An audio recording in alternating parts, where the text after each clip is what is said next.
This is Clint Locklear from Predator Control Group. Check us out every Friday night on Trapping Radio. I've got kind of a weird thing that since I'm doing it, I thought I'd go here and throw it up there because you may be interested.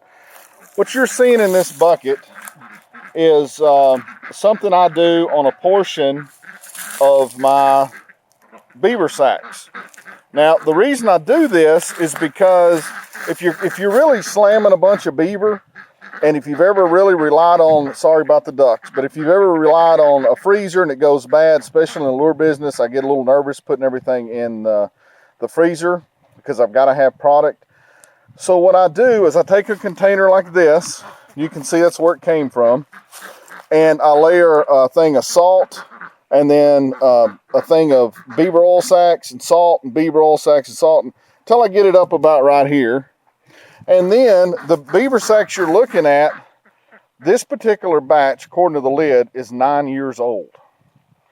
And the reason I do that on some of these, because it gives me a different flavor and a different look and a different consistency on the beaver oil, which part of the reason everybody has such a hard time if they try to copy Boss Dog. But this is a strainer, pretty simple.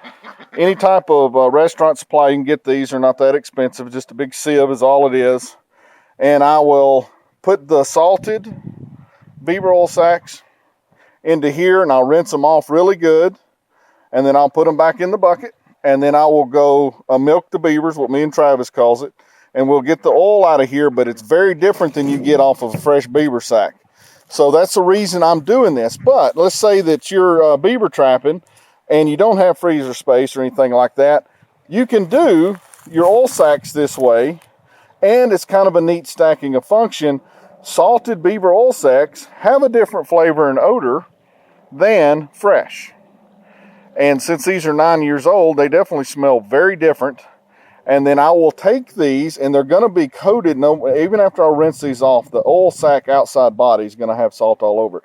I rinse it off a lot, I stick them in the freezer, and when they're about frozen, I run them through the grinder, and I use that product in other things that I make. And it's another reason some of my lures have a different odor is because this is one of the ingredients in a couple of them that unless you're planning ahead 5, 6, 7, 8, 9, 10 years all the time, you're not going to get this. So if you want to play with lures or not, or you're getting oil sacks and all of a sudden you don't have freezer space, think of the salt. It's old school, guys. It's really old school.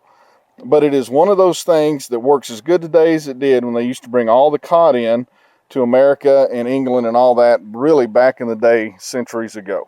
So just a quick video. If you ever need to use it, here it is.